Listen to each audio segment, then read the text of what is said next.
జగన్ కు దమ్ముంటే పులివెందుల ఎమ్మెల్యే పదవికి రాజీనామా చేసి ఉప ఎన్నికలకు రావాలని సవాల్ విసిరారు టీడీపీ పొలిట్ బ్యూరో సభ్యులు కడప జిల్లా టీడీపీ అధ్యక్షులు శ్రీనివాసులరెడ్డి. పులివెందులలో ప్రజాబలం ఉందంటున్న జగన్ ఎమ్మెల్యేగా రాజీనామా చేసి వస్తే ఎవరి సత్తా ఏంటో తెలుస్తోందన్నారు. రేపు జరగనున్న జెడ్పీటీసీ ఎన్నికల ఫలితాల్లో టీడీపీ విజయం తథ్యమని ధీమా వ్యక్తం చేశారు.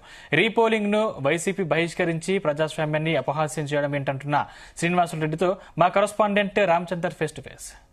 పులివెందులలో అయితే జెడ్పీటీసీ ఉప ఎన్నిక అయితే ముగిసింది. అయితే ఇవాళ రీపోలింగ్ కూడా జరుగుతుంది. రేపు కౌంటింగ్ ఉండబోతా ఉంది. అసలు పులివెందులలో అయితే విజయం తథ్యం అని చెప్పి అలా భరోసా అలా ధీమా అయితే వ్యక్తం చేస్తున్నారు. ప్రస్తుతం మనతో జిల్లా అధ్యక్షులు అలాగే పొలిట్ బ్యూరో మెంబర్ శ్రీనివాసులరెడ్డి గారు ఉన్నారు. ఆయనతో మాట్లాడదాం. అన్న, ఏంటి చరిత్రను తిరగ రాసినట్లే అనుకోవచ్చా పులివెందులలో?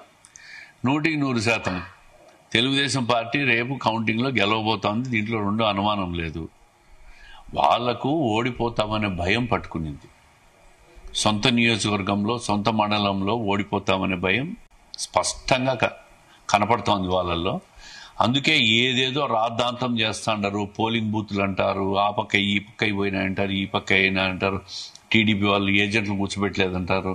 రకరకాల రాద్ధాంతాలు చేసి లాస్ట్కు హైకోర్టుకు పోయి హైకోర్టులో హౌస్ మోషన్ పిటిషన్లు, లంచ్ మోషన్ పిటిషన్లు అన్నీ వేసినారు. కోర్టు కూడా ఎక్కడా కూడా వాళ్ళకి రిలీఫ్ ఇవ్వాలి, అన్నీ డిస్మిస్ చేశారు. ఈరోజు ప్రజల్లో ఒక మార్పు వచ్చింది. ఇన్నేళ్లుగా వాళ్ళకు ఓటేస్తున్నాం. ఏం చేసినారు వాళ్ళు? ఏ గ్రామంలోకి పోయినా 5 సంవత్సరాలు ప్రాతినిధ్యం వహించిన ముఖ్యమంత్రి నియోజకవర్గానికి సమస్యల వెల్లువ కనపడతా ఉంది. తాగునీరు లేదని చెప్పి తుమ్మలపల్లికి పోతే మమ్మల్ని అడుగుతున్నారు. కొన్ని చోట్ల హౌసింగ్ 10 మంది మాకు ఇల్లు కేటాయిస్తే మా 10 ఇల్లు కలిపి ఒక వ్యక్తి కట్టేసుకున్నాడు అని చెప్పి మాట్లాడుతూ ఉంటారు. అంటే గ్రామంలో ఒకరిద్దరు పెద్ద మనుషులకు పెత్తనం ఇచ్చారు, వాళ్ళే అన్నీ స్వాహా చేశారు, మమ్మల్ని పట్టించుకోలేదని చెప్పి పేదల ఆవేదన ఆక్రందన మేము ఈ ప్రచారంలో చూసినాం. అందుకే ఒక మార్పు చేయండి. ఈ 4 సంవత్సరాలు పార్టీ అధికారంలో ఉన్నప్పుడు మీకు ఏం కావాలంటే ఈ పనులు జరుగుతాయి, మంచి జరుగుతుంది, సంక్షేమ పథకాలు నిజమైన లబ్ధిదారులకు ఇస్తాం, అదేవిధంగా గ్రామాలు బాగుపడతాయి, అభివృద్ధి చెందుతుంది అని చెప్పినాం. ప్రజల్లో విశ్వాసం వ్యక్తం చేసినారు. రేపు కౌంటింగ్ లో ఖచ్చితంగా మనం గెలుస్తాం, దాంట్లో అనుమానమే లేదు. మార్పు కనపడతా ఉంది. ఇప్పుడు అవినాష్ రెడ్డి చెప్తున్నారు ఈరోజు బహిష్కరించారు, రీపోలింగ్ ఉంది. అయితే వాళ్ళు పూర్తిగా 15 పోలింగ్ సెంటర్లో కూడా రీపోలింగ్ పెట్టాలి, ఎందుకంటే జరిగిందంతా రిగ్గింగ్, అలాగే దొంగ ఓటర్లు బయట ప్రాంతాల నుంచి తీసుకొని వచ్చారు. ఆ వీడియోస్ ఫొటోస్ కూడా వైరల్ చేస్తున్నటువంటి పరిస్థితి ఉంది. సో దీన్ని ఎలా చూస్తారు? ఇప్పుడు ఒకటి, ప్రజాస్వామ్యంలో ఎప్పుడూ కూడా రాజకీయ పార్టీలు ఎన్నికల బహిష్కరణ చేయడం అంటే ప్రజాస్వామ్యాన్ని అపహాస్యం చేయడమే. 2019 నుంచి 24 మధ్య స్థానిక సంస్థలు కావచ్చు, తిరుపతి ఉప ఎన్నిక కావచ్చు, ఎన్నో ఎన్నికలు జరిగినాయి. వాళ్ళు అధికారాన్ని అడ్డం పెట్టుకొని ఎలక్షన్ కమిషన్ను కూడా చేతిలోకి తీసుకొని రకరకాల అక్రమాలు చేసినారు. మేమేమైనా బహిష్కరించినాం ఎన్నికలు?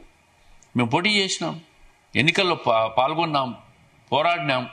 ఓటమైనా గెలుపైనా రాజకీయ పార్టీ అన్నాక ప్రజాస్వామ్యం మీద గౌరవం ఉన్న వ్యక్తి ఎన్నికల్లో పోటీ చెయ్యాలా, ప్రజాస్వామ్యయుతంగా ఎన్నిక పోరాటంలో జరగాల. అంతే తప్ప బహిష్కరిస్తున్నామంటే ఓటమి భయంతోనే వాళ్ళు బహిష్కరిస్తుంటారు. ఓడిపోతున్నామని భయం పట్టుకునింది వాళ్ళకు, అందుకే బహిష్కరిస్తుంటారు. ఒక ఫ్యాషన్ అనమాట. ఓడిపోతా ఉందంటే బహిష్కరించడం. తెలుగుదేశం పార్టీ 2020 కానీ 2021లో కానీ స్థానిక సంస్థల ఎన్నికలు వచ్చి దేశంలోనే ఎక్కడా జరగనటువంటి అక్రమాలన్నీ చేశారు ఎన్నికల్లో. వాళ్ళు నామినేషన్ కాగితాలు చించేయడము, దాడులు చేయడము, బెదిరించడము, పోటీ చేయకుండా చేయడము, పోటీ చేసిన అరాకొర స్థానాల్లో బెదిరించి ఇన్ని చేస్తే కూడా మేము పోటీ నుంచి తప్పుకోలే, బహిష్కరించాల. ఈరోజు వాళ్ళు బహిష్కరిస్తున్నారు సొంత నియోజకవర్గంలో ఉంటే ఓడిపోతున్నామనే భయంతోనే వాళ్ళు ఈరోజు బహిష్కరిస్తున్నారు తప్ప ఇంకో కారణం కాదు. అదేవిధంగా ఈరోజు జగన్మోహన్ రెడ్డి గారు మాట్లాడుతున్నారు, క్లిప్పులను నేస్తా ఉన్నాడు. ఇది సాక్షి మీడియా కావాలని ప్రజల దగ్గరికి పోయి చెప్పి వాళ్ళతో ఆ వాయిస్ తీసుకొని అవన్నీ ప్లే చేస్తూ ఉంటారు. ఒక్క సాక్షి మీడియా కాకుండా ఏ మీడియా అయినా ఇట్లాంటి ప్లే చేసిందా? ఇంతమంది ఎలక్ట్రానిక్ మీడియా కానీ ప్రింట్ మీడియా కానీ ఉంది, ఇంతమంది ఎక్కడన్నా ప్లే చేశారా మాకు ఓటు ఏమీ లేదని?